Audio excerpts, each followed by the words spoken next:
Currently, I'm based in Slovenia, Ljubljana, and I'm working here as a producer and technical advisor for one big production company, actually not a company, but a gallery called Kapelica. But of course, I'm also continue to do my own artistic practice. And today I'm gonna introduce some of my artworks, but of course this goes all in a stream, or not a stream, but we initiate this talk because we plan to do a course, my educational course, and this become a very important part of my practice in last 4 or 5 years, let's say, starting COVID, when I shifted from just being super selfish in doing only my own artistic projects, but also into mentoring and helping other artists to develop their works through helping them physically, but also through educational programs, which I do individually, but also as a part of bigger institutions or projects like Hou2Touch. And we're going to speak, I think, later a bit about the structure and what it's going to be, so that you could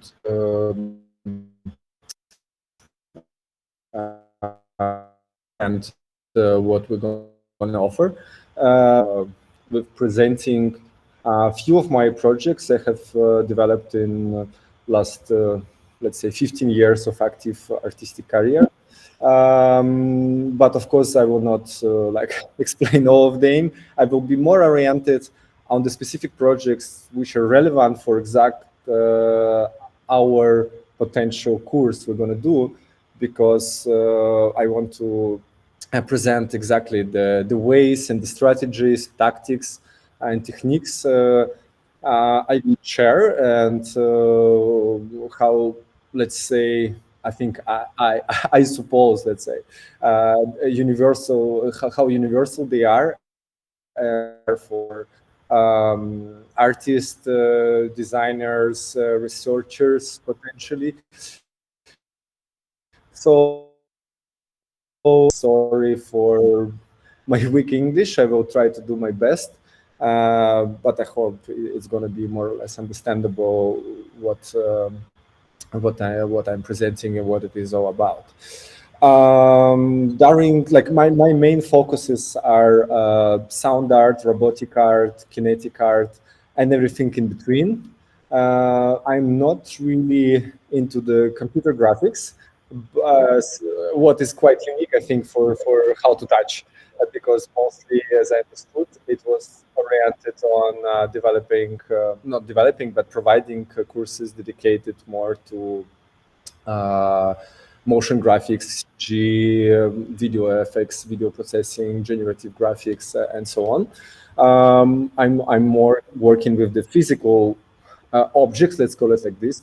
So most of my projects are, let's say, sculptures or installations, physical 3D objects that are interactive in a way, maybe between themselves, or sometimes interactive with the audience, sometimes they don't care about anything. But of course, I also work quite a lot on interfaces and on the way how objects could not just interact, but also represent information, concepts actually of the objects themselves. And this is why I actually choose Maximus P as my main weapon of choice, let's call it like this, because it's a unique instrument that can integrate everything, starting from sound, robotics, computer graphics, and it's all in one, and it's super universal. It's not the only one, of course, tool like this, but during for many years, it has become a standard, also a standard in education, because it's made for, let's say, amateurs who wants to try doing complex interesting projects, no matter if it's just a digital project in a computer or a complex robotic or kinetic sound piece or maybe a light piece. Now I'm gonna start sharing my screen to show a few of my works. I know that Stas will check for questions if they will appear, and he gonna somehow broadcast them to me. I hope if there will be some, I could answer on them in a more or less rapid way. So mostly, actually, for this type of artist talks, for this type of presentation, I'm actually using my website because to me my website is an archive and I'm not a big fan of linear presentations prepared in advance using I don't know, PowerPoint or this kind of programs because for me this makes uh, the speech I give slightly more improvise it and live, let's say. So to be honest, I didn't prepare exact project I wanted to show. So because I really like to jump between different periods and different techniques I have used it, and I do this usually just on the fly. And also, it's important that I use, of course, many different tools than just Max or Arduino or like these typical instruments, which are super common nowadays in interactive art.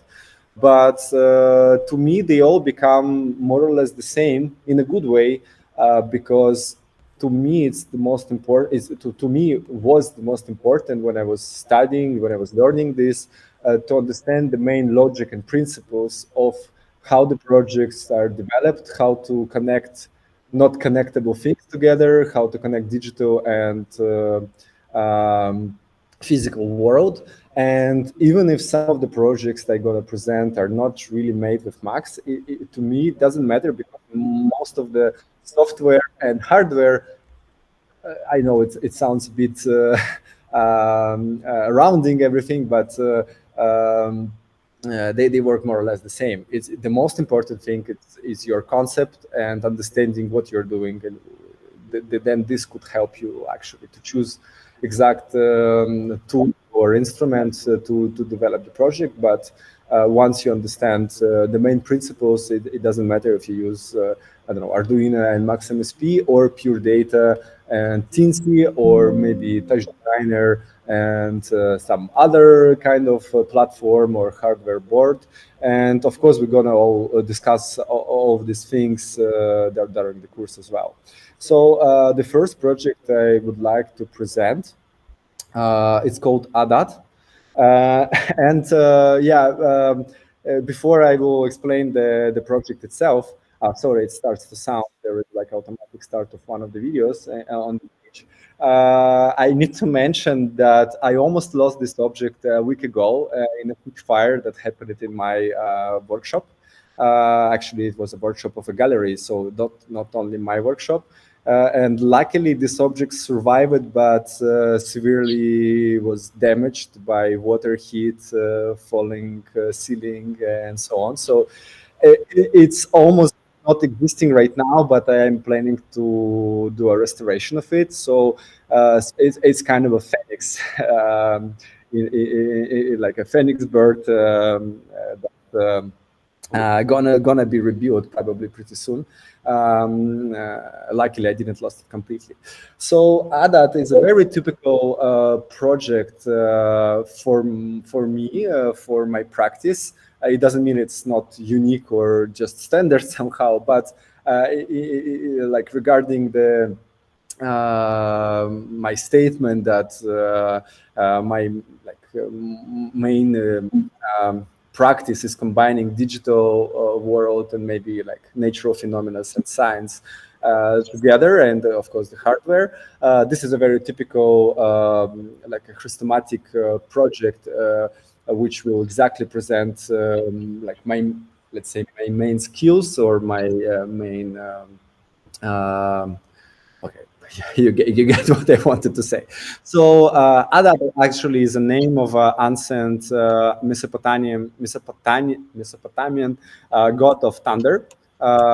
Here it is how Adad looks in Sumerian, Mesopotamian bas-reliefs in some temples. And this project is actually based, it was inspired by one website, which I found just randomly. I'm quite often just dig into the network searching for fun, interesting, real-time data or different projects that provide something like that. And once I found an amazing meteorological website made by amateurs, which is super important. So actually it's a DIY initiative, not anyhow sponsored by any institution or organization, but made by just a collective of scientists, not a scientist actually, how to say it, like amateur scientists, let's call it like that. So who developed a very simple hardware that can track lightnings all around the world. It's pretty simple actually, because lightnings, when they happened, they always produce a very significant radio waves outbreak. And they are quite easy to be tracked actually. And but to do that, to understand the position, of course, you need triangulation, or you need to have like a lot of data to understand through delays of these radio waves from where exactly they come. So what we see right now is actually a real-time map with delay of only 2 seconds, which is tracking all the lightnings happening over our planet. And this website is quite nicely designed, so you could even scroll to or zoom some particular like countries or continents, and many people or enthusiasts all around the world, they build their own radio receivers that can track these sparks, not just sparks, but the lightnings, and actually send the data over the internet to the central database. And what is super fun, that this website has a very nice button with the speaker. So when you press which, you get actually the nice cracking sounds that are sonifying the process. And not the process, every lightning, and it's even stereo. So on the left you get the left side of the map, and the right side of the map. So it's a perfect example of a website which could be used in an art project as an inspiration point, and as some interesting data that the project itself could somehow rework, somehow process, and turn into something interesting, depending what you're gonna like invent, what's your fantasy. So this is exactly what I made. Actually, ADAT is it looks like a complex robotic art piece, but it's more like just a kinetic, simple sound and light installation. So using Max and pure data, I don't even remember what exactly I have used it here. It could be done in Max easily. So I'm just tracking the sounds from each spark, from each lightning. And this activates the motors of the work. And the work looks a bit like an octopus. I should say sorry for maybe very poor quality of the sound you will get now, because it's definitely like when you share the screen, it goes maybe through speakers somehow. We will do when we do the cut of the video of this meeting. We're definitely gonna rework this. So maybe I even like block the sound so far, just to explain the concept and the way how it's made.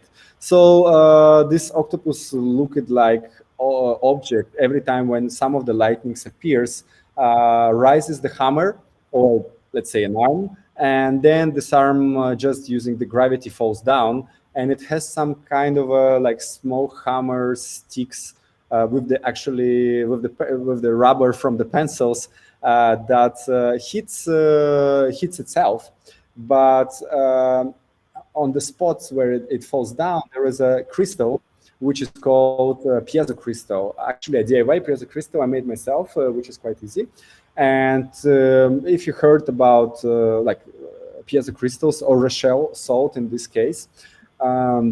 You know that this is a type of a crystals. I will keep this image for some time.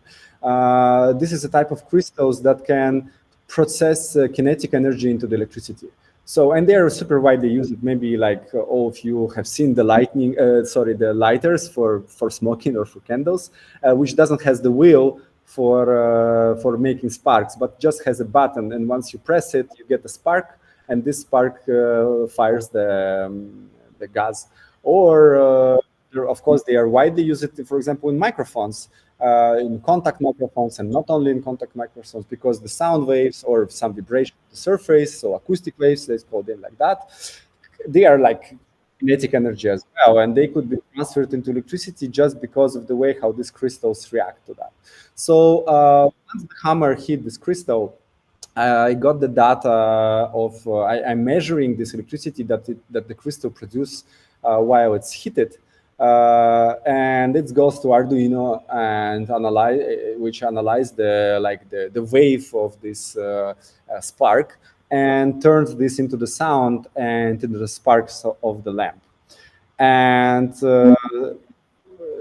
this happens like constantly. So the installation stands in the space of the museum or gallery, and there is of course a monitor to prove that it's actually really is not a random data I'm sending to the installation, but something really happening around. So to me, it's extremely important to present my projects without making them fake or somehow speculative. And to me, this project is a kind of an interface of planetary processes that are ongoing constantly. If you have seen on this website when I was showing it, there is up to 1,500 or 2,000 lightnings per minute happening over the planet, which is an insane amount, of course. But sometimes it's just few. But what's important to me that when the project is standing in a dark room of a gallery, and maybe like it's during the winter in some parts of the world, there are no lightnings for many months, while in tropical, maybe on equator zone somewhere, they are constantly ongoing. And this creates some kind of a planetary interface through which audience, visitors, could not just observe or feel, but become, let's say, they're witnessing some processes which are hidden, but in the same time ongoing all around us. In of course, in a very artistic way. So it's not like a scientific object that just sonifies or, let's say, visualize some processes. It acts like a living creature with mythology behind it. And actually, the fact that it's almost burned into the fire makes to me this project even more strong, because it gets its own mythology behind it, and it adds some interesting story to its life. So, and I hope to show it again soon, pretty soon. So why I started with this project, I already explained it, because I have here some incoming data from the network, which is super simply added to the project. But also, of course, it has some software that activates the motor, controls the light, and produces the sound, which is, of course, generative and based on the sparks that the crystals are producing. And of course, it controls the light, and it all works as the chain, like not a chain, but a joint system between network data, software, and the hardware itself. And so it's a very like a systematic project to me. The next one I wanted to show is called Transmitter, and it's also one of the, let's say, newest project I have made. It was made in 2021, just before the war started. Since that time, I didn't produce many new works, unfortunately, but of course there are many reasons for that. It's called Transmitter, and it's more like a kinetic, or let's call it old-fashioned cybernetic kinetics installation. It doesn't have any sound. It's more about data and the theory of information. And I'm really into the media archaeology and deep media and studying, let's say, very old ways of transmitting information or broadcasting or processing information. But of course, using newer technologies we have around us now, we can be very playful with these topics and create. I mean, at least I'm pretending interesting projects around that. So, what does transmitter do? It's a system of 5 pendulums and 2 interfaces, where the right one is the interface with the keyboard and the monitor, and the left one is just a monitor. Every person could come to the installation if it's not functioning during in the moment, and they could type any message on it and then just press enter and send this message. And what the project is doing, so it starts with the motor to shake the pendulums. First the first pair, then the second pair, the third pair, and the fourth pair. And the message which is sent using this keyboard and this, let's say, a computer, it goes through RFID, through very simple technology of which is widely used nowadays in the cards to open the doors, in the text to track on the factories the objects, in the keys, even for payment, for passing to somewhere, or even just to send the information like I'm doing here. So once phases of 2 pendulums are opposite and they're touching each other with the way how they shake, the message from the first pendulum goes to the second one, then from the second one to the third one, then and so on, until it reached the last one, and then this message appears on the monitor. So actually, it's a quite glitchy and a strange way to send a message, which could be done much more easier. But to me, it was important to create an image of a strange system that somehow stores your message, but you never know when you get it, because there is this randomness of the phases of these oscillating pendulums, motorized oscillating pendulums. But what you could be sure that at some point it's gonna come there. So I had some results when the message was passing just in, let's say, like half a minute, in 30 seconds. It was already like at the second monitor, but sometimes it was taking up to like 10 minutes before the message could reach the second monitor. So here is how it was looking. A short video. There is no sound. Maybe there is some background sound for the video, but it's not so important here because it's there is no sound of the work itself.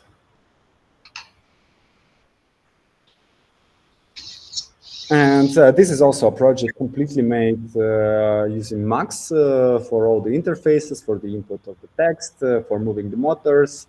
Sorry, it's this version is in Cyrillic.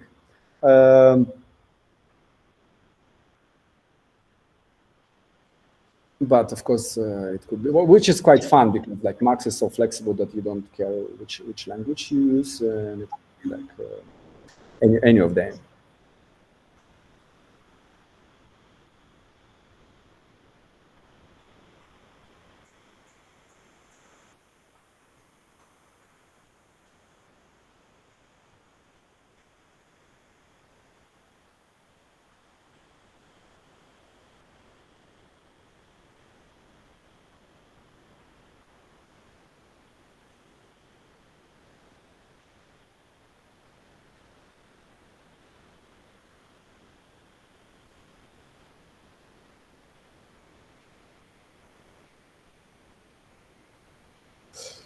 Yeah, that's a quite short video. I'm gonna continue a few other objects I would like to show, and now I will go to Super old project, but which I found still quite fun, and it's a bit outdated in the way how it's built, and even with the techniques it's used.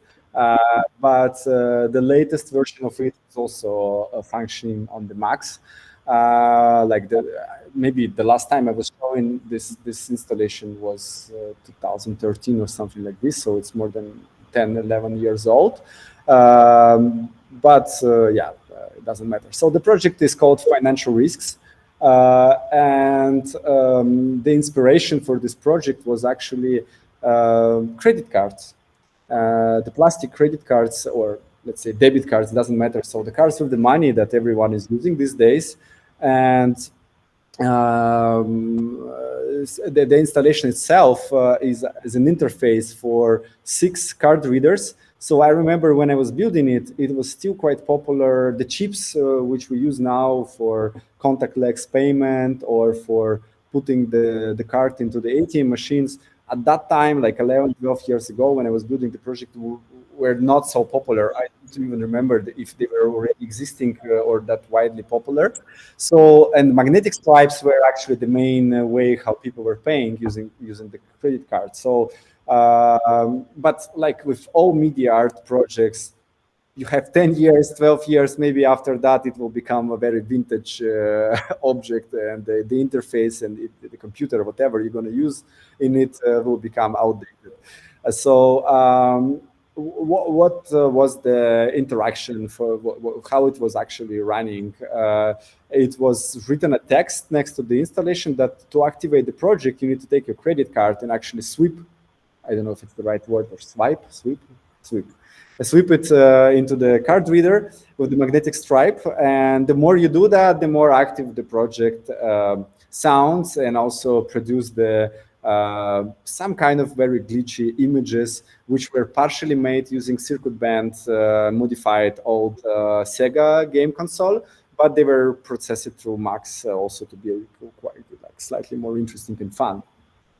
And if you are that brave, you could also enter your PIN code number, 4 digits of the PIN code. And if you press the enter, you actually get the check, like a receipt, which is a screenshot of what you were producing while playing with your credit cards on the monitor. And you could like take it. So it was like a fair exchange. You give me your data of the card, and you get the receipt in a format of an artwork to actually produce it. So, and of course, all the images were quite unique. And it was more a social experiment, which I really like a lot. I really like to create systems or installations which force people, or not force, they offer people audience to interact with the project, maybe in a not very standard way, and to see if they will actually do that or not, if they're like risky or they understand the concept or not. And I was expecting that actually no one will play around, none of the this were deal with the project. But on the opening, only on the opening, I had 400 people using their cards on the project. And of course, I was taking all the data from the card, but the installation wasn't connected to the network, so it could not leak anyhow anywhere. Already now, everything expired since my previous exhibiting of this project, because none of the cards worked that long. And this is actually why it's so important that credit cards or plastic cards has expiration date, because if that data was stolen, it will, like, once the card is expired, it could not help anyone if someone steal your data. And yeah, that was super impressive that so many people were using that. But then I realized it also that so many people have cards without any money on them, just because like people are broke, at least people who are going to this kind of exhibitions and projects. Okay, that was the work from maybe 2013, and now I will again show another project from that time, but it was originally made in 2013, but then I made a total reconstruction and renovation of this project in 2019. First, it was made using mostly analogical and very simple digital tools, but and I completely recreated the whole project using Max. And I like it, the newer version, not more than the previous one. The previous was a bit more like glitchy or just lo-fi, let's call it like that. But the newer one is finally completely like realizing the concept I wanted to present. So the project is called Conus, and the Conus, the name of the project is taken from the Conus textile, a very famous kind of mollusks, actually not the mollusk itself, but the shells of these mollusks, which reminds a lot cellular automata, if someone knows what it is. If not, it's a very interesting mathematical, actually not just one, but many algorithms that are somehow describing behavior of living organisms or cells and how they divide, and how using simple maths, like some very interesting and complex visual patterns, for example, could appear. And scientists were developing this kind of mathematical living systems since 50s, 60s, actually more from 60s. And they didn't knew that when they discovered some interesting principles behind the algorithms they made, that in nature, many different examples that are acting, let's say, not similar, but really close to what they were doing in their labs. And Conus textile is one of these examples. The way how their shells are growing and these patterns are appearing are extremely unique and really depending on some complex mathematical processes. Of course, the mollusk itself doesn't calculate that, but it's in their DNA, the way how they build their shells. And of course, it depends on some natural environment and maybe some processes we still don't know. So, and in this project, I decided to combine living organisms, but of course not living because they should live in the sea.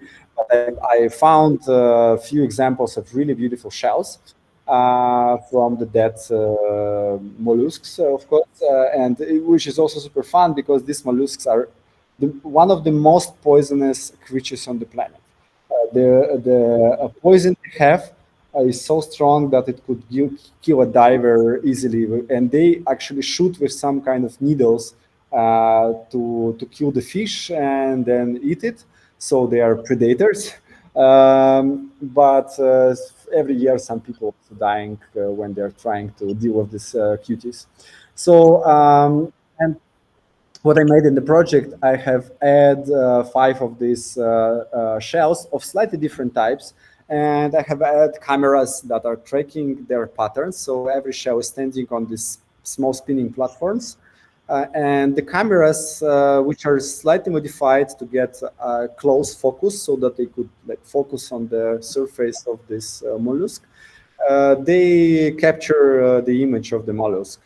And then this is a starting point for a digital cellular automata, which happens in an algorithm of the installation.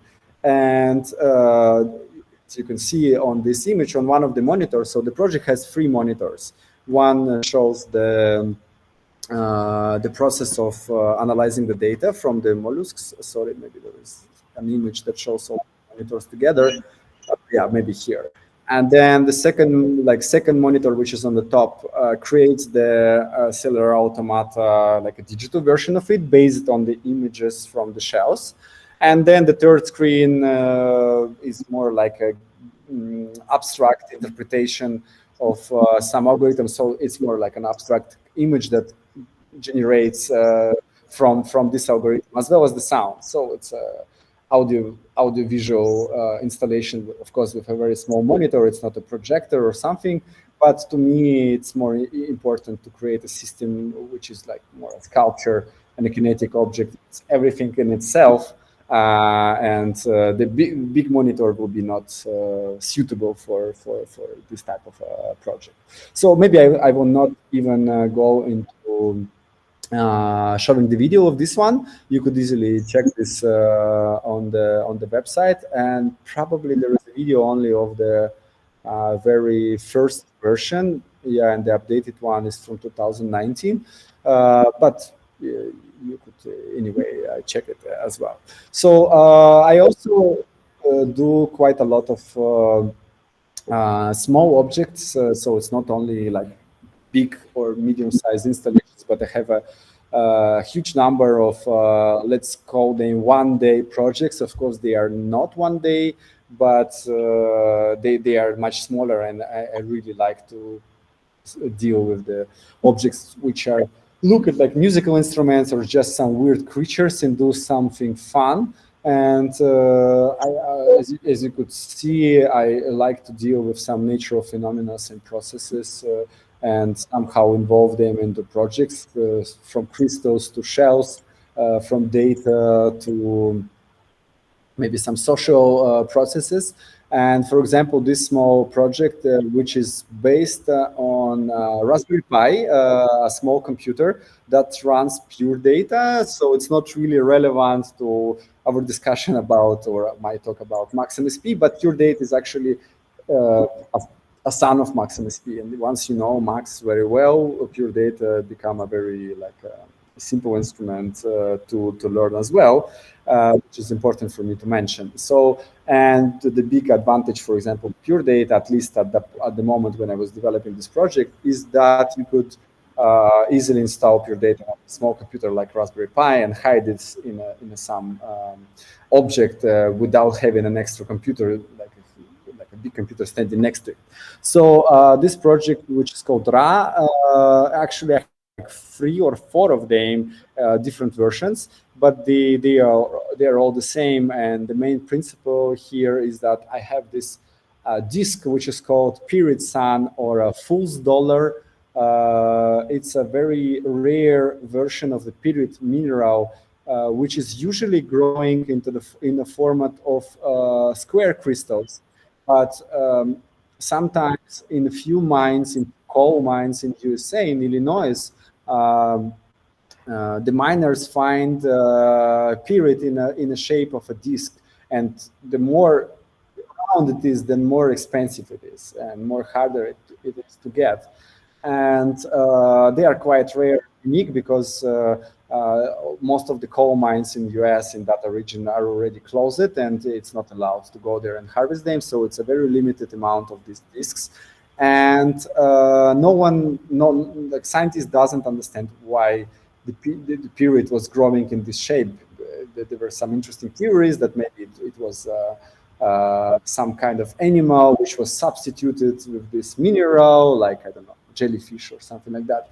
But so far there is no answer that will explain why it was growing in the shape of this type of crystals are called spherulites. So, and what I'm having here, I'm using a small laser which is shining on this disk through a very small hole, and I have a very simple photosensor that is tracking the reflects from this surface. And this period disk, they have a really nice edgy kind of surface with many 90 degrees edges, like small ribs or small cuts on it, and they really nicely reflect the laser light in a very various amount of the light that goes back. And the photocell is tracking this reflected light and turns them into the parameters, into variables for the sound. So it's like and generative sound sculpture, and which plays music from. Of course, it's not anyhow recorded on it. It's not music of this disc. It's just this disc which is used as an interesting source of, I would not call randomness, but some patterns and some data which is this way transferred into the endless generative composition, or not even a composition, it's a soundscape. Yeah, and it has some simple interface to modify the way how it sounds, the way how it acts. As you can see, I'm really like jumping from a project to project, and maybe I will just, since we have maybe like 15 minutes more, and maybe need to left some time for questions, or maybe Stas to have any. Maybe I will show just one or two more, and yeah, it's only like fifth or sixth project during my talk from 150 which are on the website. Of course, not all of them are interesting or somehow important to me. But anyway, I will be very happy if some would be interested. You could just dig through it yourself. So this is another project which is made with Max, and it's a work from 2016, and it's quite a small and a simple project, but at the same time, I really like in it. What I really like in it for myself, what I'm really happy with, is that it really combines physical and digital, not just worlds, but the ways to do the sounds. It's kind of a like augmented reality, I would say, project in a way. This project was inspired by actually Apple headphones. At the year when I was building in 2016, I'm not sure if the AirPods, the wireless AirPods, were already possible to be like they were already like on sale. I think the most common were still the wired headphones. At least I had the wired one, and I wanted to fly somewhere. I used to have a really long flight, probably from US to Europe, and I wanted to put headphones before the takeoff. But when I took them out of the pocket, the whole roll, like they were so mixed up and so I don't know, knotted. Yeah, they were like all impossible to to even put a plug into the ears. So it took me some time to fix this mess, and I was so angry, and I didn't like want to do that because I wanted to put the music as soon as possible and sleep. And at some point, I realized that when I was stretching one of the wires, actually, it's just one wire, right? Or one wire which is split then in two. I realized that it really reminds me a sound wave, which is super fun because the headphones are made for sound. And it just happened because the material that Apple was using for these headphones was super flexible compared to many other wires. They were like always keeping their form and not remembering the way how you bend them. So they were always trying to be flexible and straight. And once you start to spin it, instead of like making a strange chaotic pattern, they were making a very smooth wave.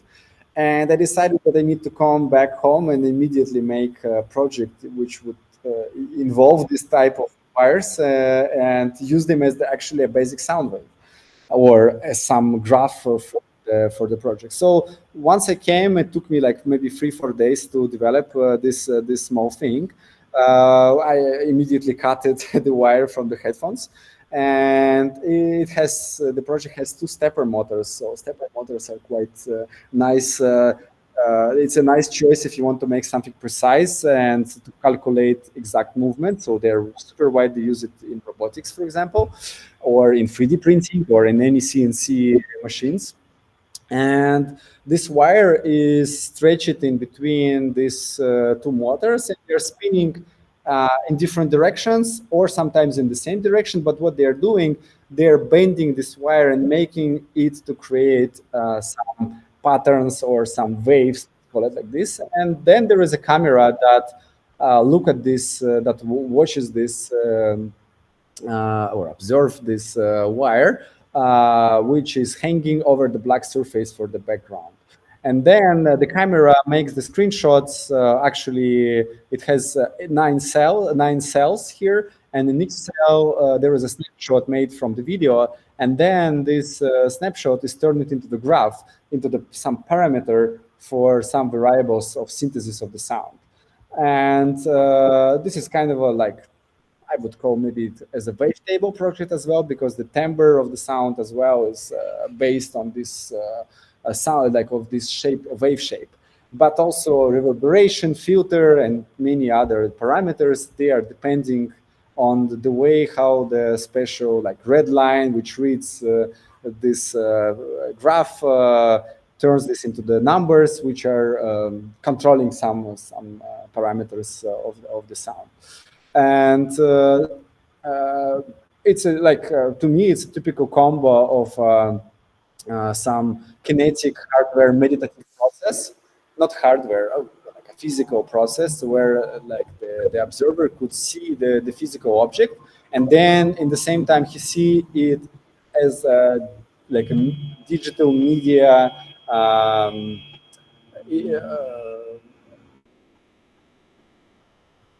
image or like information, which is turned them into digital parameters, and it all happens in real time, just in front of the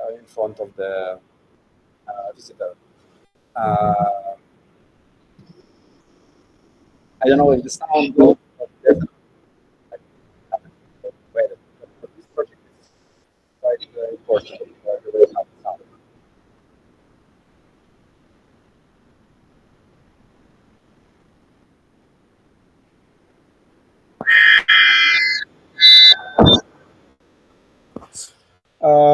I don't know, Stas, if I should, if you have any questions, or you have maybe any questions, or Yeah, first I will ask the questions we have in chat.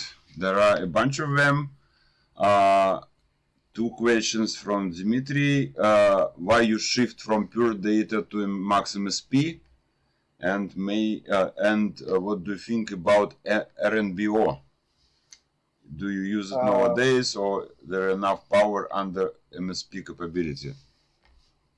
yeah, I would not say that I shifted completely from pure data, but pure data in a way become a pain in the ass, because the stable version, which was called PD extended, is abandoned for almost 10 years now. And now it's only this, like, let's say, beta or alpha versions of vanilla, which are quite nice, but sometimes they're buggy. And every time when I'm teaching someone, and I have a class of, I don't know, 20 students, they have all different computers. And before it was quite easy. Everyone was just installing PD extended and it was working perfectly most of the time. Nowadays, it's like we spend just 2 hours to make all the computers functioning with the stable versions of vanilla, and it just become not convenient and too hard. But I still use Pure Data a lot, especially when I do simple projects where I don't need the computer graphics. But even with Pure Data, you and Latte Panda, no, sorry, not a Latte Panda, but Raspberry Pi, you could still do pretty fun interfaces. And I have an example of a project like this, if I would just find it pretty quick. Yeah, for example, this project, which is called Prankaphone, it's a combination of a synthesizer and a cell phone, actually, of course, a Nokia, because Nokia connects people. So I hacked the cell phone to the keyboard of the cell phone, so that a music played on the keyboard would be turned into the numbers, and it could call to these numbers automatically and play the music that people played. Or it was automatically randomly generating numbers. It had different modes, and it was calling to completely random people and starting to play some weird noises to them. So it was like a prankaphone. So it was quite nice, but it was very expensive for the galleries to exhibit, because during one day it could spend like 100 euros on the calls, because it could call to some call center until the person would not stop the call. I mean, on the other side, it would not stop it by itself. So it could play the music actually to the call center that plays the music to you. And the audience in the exhibition space was, of course, hearing everything through the speakers. But why I started to say about this one, it's completely made with pure data, and I even made the interface, which is not even a graphic interface. It's just like some elements of standard elements of pure data, and there was a patch behind. But I made something like a stencil something like, I don't know, the window that blocks the patch, the white parts of the patch, and keeps only the black one. So just answering to this question, I'm still a big fan of pure data, and I really like to use it as well. And this is what we're also actually gonna talk a lot during our course, that you should not stuck with just one instrument. And there are so many interesting ways how you can interact between Python and MaxMSP, or pure data and Max and Touch Designer together via OSC or UDP or whatever, or even just through text messages on the text document, which is sometimes could be needed for some weird interactions. And I also really like to use Python because it's an amazing tool to make an application that will automatically take some data from internet, save it in the format you want, in a text format or in the format of the whole website maybe, or HTML, and then using Max, like get something from this data, sonify it, makes the motor moving or whatever. For example, the latest project I have made, it's called Duga. There is still no text for it. It's still in development of the documentation. The project itself is completely done. And it's made using Max as well.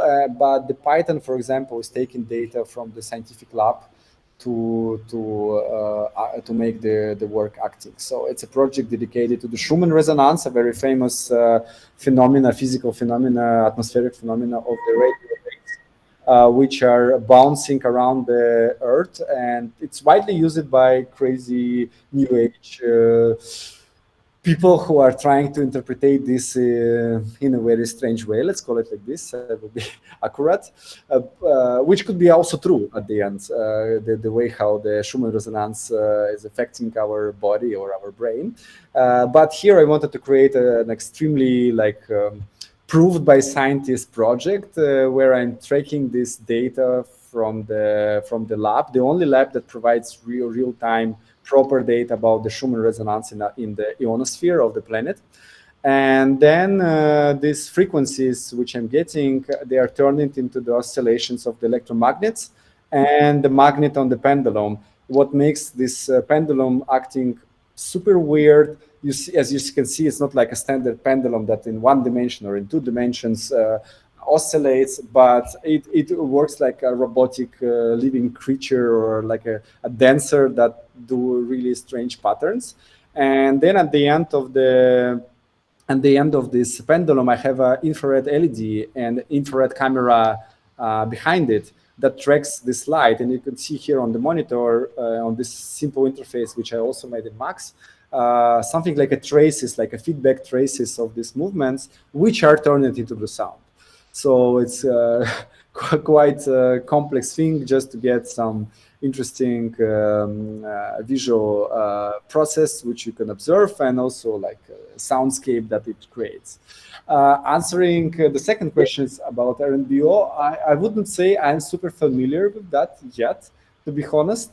I would not call myself a Ludit who is not really interested in new technologies, but I just didn't have any project or chance to use it so far. So to me, to be honest, I'm quite slow in learning new tools when they just come out. I always wait a couple years until I really see what people do with this, and I just literally don't have time sometimes to just sit and learn something what I don't really know how I can use immediately in what I'm doing. But it doesn't mean that RNBO is not powerful enough or not interesting. As I remember, that tool to help export, mostly it's made to export from Max different simple patches or programs, so that you could run this in the browser or on a small computer like Raspberry Pi. Which is of course quite useful, but as I read so far, there are too many limitations in how exactly you can use that. So I would just avoid doing that and jump. If I would need a Raspberry Pi, like a small Linux computer, I would just go with pure data for most of the tasks I do. In the same time, that's one of the biggest disadvantages of the of the maximum speed that it's not super cross-platform, so it cannot run on Linux, unfortunately. In the same time, you can export the full application using Max, which is amazing, so that you could create a patch, prepare everything what you need, and just send this as a standalone application to anyone else, and they don't need even to install their own like a version of Max. They could just run your application. On a Mac computer, this works super easy. On Windows, slightly more tricky, depending on the system. But yeah, so that's the answer. Okay, some more questions we have currently. Paulo asked, may you share how is machinery design experimentation, how is your machinery design experimentation process? And I think also Marina shares a similar, different but similar question.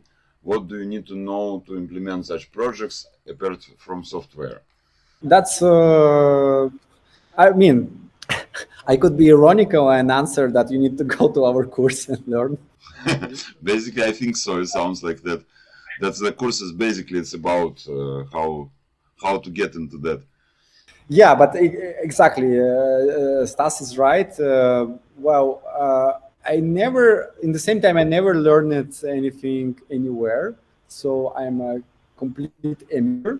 But I was just very curious, and it took me some time, of course, to come to what I do. But I completely didn't even explain it like my roots, and they are in DIY music instruments. So for many years, that was my business since middle 2000s, when I was building very small modular synthesizers, which were not in a standard of, I don't know, Eurorec, Buchla, whatever. So they were just my own standard. But I was so obsessed with making my own small creatures and also selling them, because it was a small business. I would not call this a business, but it was like occupation. So I was just making a series of these DIY machines, and I was selling them to enthusiasts of noise music in middle 2000s. And this helped me to actually understand electronics, first of all. And I was extremely against software for a very long time. I was thinking, okay, software is something in the laptop. You cannot see what the artist is doing. This is like such a weird stage situation when someone is doing something in his laptop, and then you see the video or the sound or something. So I was a super hardware guy. But once I started to be more an artist and I started to create installations, I realized that any tool is perfect if it matches the idea. I have quite a lot of projects that don't have any, like, let's call software or computer behind this. And one of the latest, for example, is a super small and I would call cute little object, which runs just on the Atini, which is the simplest, the most cheap microcontroller, which creates animation on the screen, which is a text screen. So it's kind of an ASCII art. Yeah, you will see this now. So this is just like a symbol screen, which is not made for making animation. And I'm just using the dash. I hope it's the right word for the dash. Stire. I don't know what's the English word. Yeah. So which is just falling down like a tear. So it's like a crying angel. And this runs on the simple Atini microcontroller, but as well, it synthesizes the sound every time when the drop of the tear falls down. It makes glitchy 8-bit sounds. I don't know how I went into this project, but I just wanted to say that it's maybe the most important thing is trying to find maybe your first instrument you become familiar with, you become easy to work with, and then through it learn different more different instruments. This is what I was talking. This is what I was saying when I just started my speech. Is that maximum speed is not the main goal for me to learn during my courses. I'm just using one tool to show how similar everything is. It's the same with the programming languages. If you know, I don't know, C or Python or whatever, you definitely will be, it will be definitely much more easier for you to learn any other language, programming language. And the more languages you know, then easier, and then more, you see more similarities, or if the differences are really important, you understand why they are there, and how they help you to use different instruments for that. So yeah, and once to me, there is no difference between Max MSP and electronics. I mean, the microelectronics make the chips, and no matter if it's a digital or analogical schematic. To me, when I see the I will just illustrate this on the fly. Sorry, when I see this, whatever it is, I don't know what it is, some like a system of transistors. And when I see this, I don't see such a big difference in logic, or like the more you learn this, you understand more that this is just like the same way of describing processes and systems.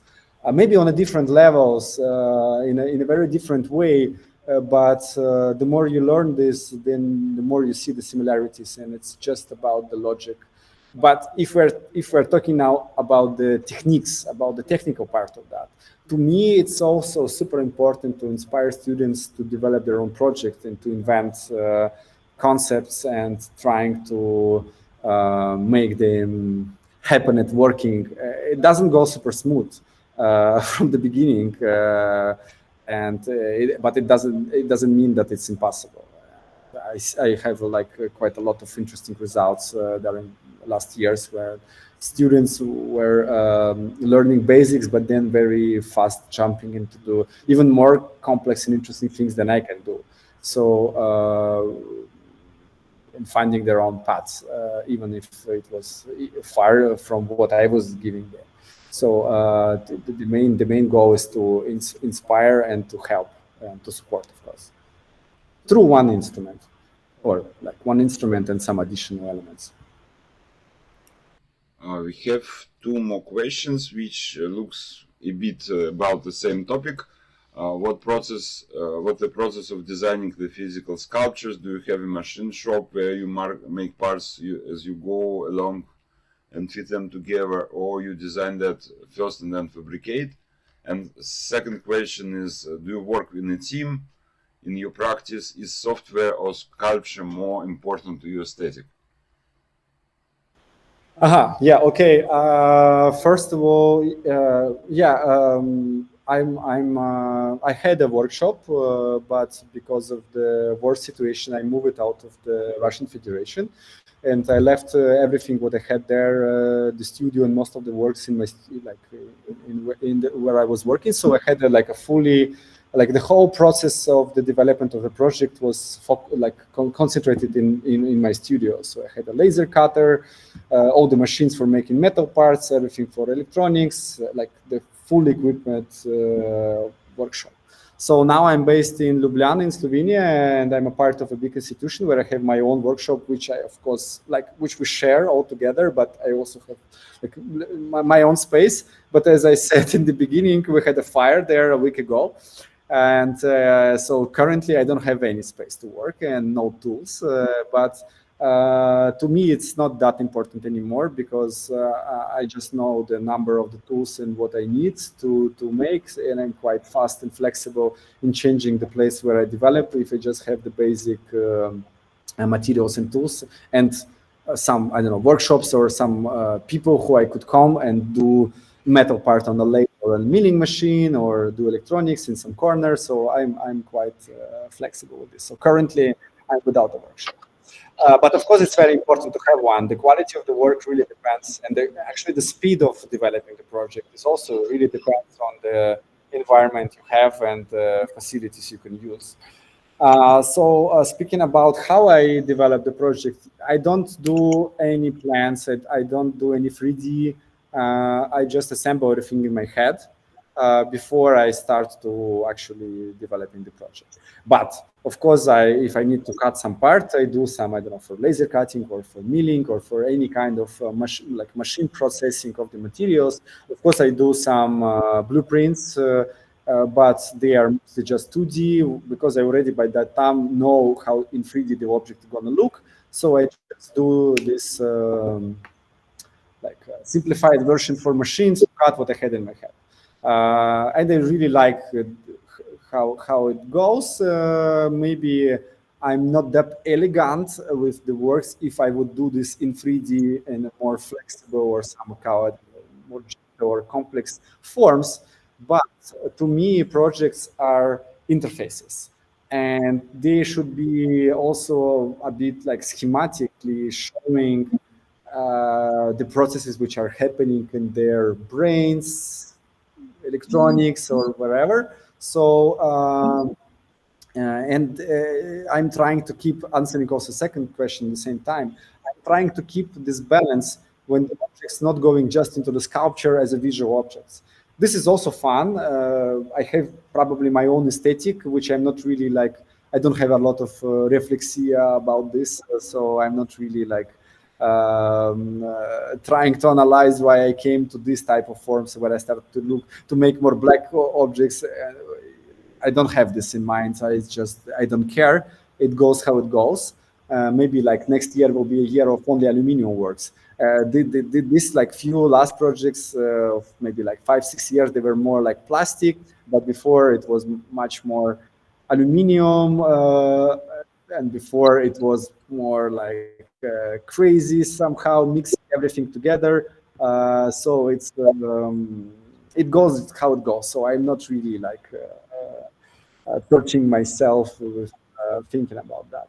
But to me, it's important to keep the balance between the concept, the media it provides, whatever it is, sound, video, maybe like just a poetry, if it's a poetry or a textual machine, which is also quite fun and it could be also used. Or for example, I had a project which was called Hotspot Poet, which was transmitting poetry through Wi-Fi names. So just the names of the Wi-Fi were constantly renamed inside of the project. And if you open in some public space your phone, you will constantly see changing names of the networks. It will be like lines of poetry of different famous poets. And it was a set of four poets in one package, which was just recently sold, luckily. So, and out of that, for example, I made a slightly more crazy project, which was called Hot Ninja, which almost put me in the jail in 2018 because it was super anti-propaganda and anti-war, anti-state project.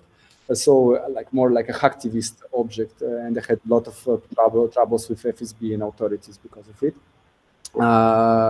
This is also like what puts me in a big danger if I come back ever. So yeah, I removed some of the letters here to not like completely provoke them. This was like a server in a pocket, the machine that was making making its own internet in my pocket, and people could use it as the not peer-to-peer, but like decentralized way of chatting if the network is completely destroyed in some area or blocked or somehow jammed by the authorities. So, and it's not about the form at all. I don't know how I came to describing this one. But yeah, the balance, I will come back to this thought, is very important, so that none of the elements of the work would take too much of the attention to them, to themselves, so that they would try to stay in the same kind of ratio where it's still like a pleasant looking or okay looking object, so that it could be called art and the galleries could call, but at the same time they will do something they're like completely different in the way how they transmit whatever they transmit. Maxim asks, what inspires you and what occupies your time outside of your artistic activity? That's a very private question.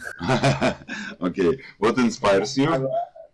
Yeah, but like the first part is quite also wide in explaining, but I think I have a very simple formula where I could say everything, but not just to like to say it to simplify the answer, but literally as I was describing through some of the artworks, as a very simple thing like completely meshed and knotted headphones could be an inspiration, or a small crystal, or a book, or a poem, or anything. And I would not use the word train it, but my brain somehow become addicted for searching potential ideas and everything. So I'm just super curious in trying to apply potential creative energy on anything I see around, or not just see, feel, read, hear.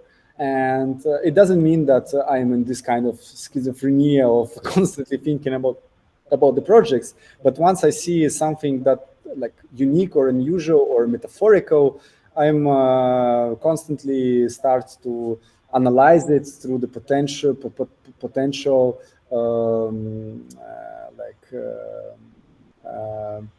way how I could use this somehow in the project, or involve this in the project. I don't really like the word use actually even here. How it could like go somewhere further and become system, or a very metaphoric and poetic project. So actually, for example, with this hope, the inspiration came maybe like 15 years ago, until I actually made this project. And the inspiration was old Waldorf synthesizers. So Waldorf was a very famous company. I don't know if it still exists even, but probably it is. Maybe not that popular anymore, but in 90s, late 90s, 2000, they were super popular. And some of the machines they made were extremely, it's a German company that was doing mostly digital, interesting synthesizers. And for example, if you were not playing anything through DAME or on DAME, or were not modifying anything in the patch for longer than maybe 30, 40 minutes, there was a screensaver appearing on this type of like a symbol screen. And it was made like a very, very simple animation. And I just remember it. And then like 15 or more, maybe already 20 years ago, after I saw this for the first time, the screensaver on old Waldorf synthesizers, I decided, okay, it could be a fun using this monitor for making a drop of crying edge. So this is how it usually works. And sometimes the idea sits in the head for decades. Sometimes you get some inspiration, and next day you're already so obsessed that you like don't care about the food, time, or energy, and just build it until you finish or not finish. I can imagine. So basically, I think it's also like I even getting some ideas we should discuss later about the potential integration in the course. So I maybe make some basic announcement. We decided to increase our speed. So basically, we have communication and idea to speak about the courses with Dmitry since the winter already, like almost a half of year. But Dmitry was always very busy, and now because of this horrible situation with fire in the workshop, occasionally there is some time which we decided to spend to increase our speed to work on the workshop we planned earlier. So anyway, it was all a bit also with idea to help to solve the situation of Dmitry with money, which is obviously important right now. And we made very fast landing page where you can check the current state of program. We will work on it intensively next time, but everyone who wants to learn the way of thinking behind all of these crazy objects is able to join the course already. We don't made some particular date yet. That will be updated soon, as soon as we understand how much people joining. But We are planning to make it in, let's say, in 1.5 months in September.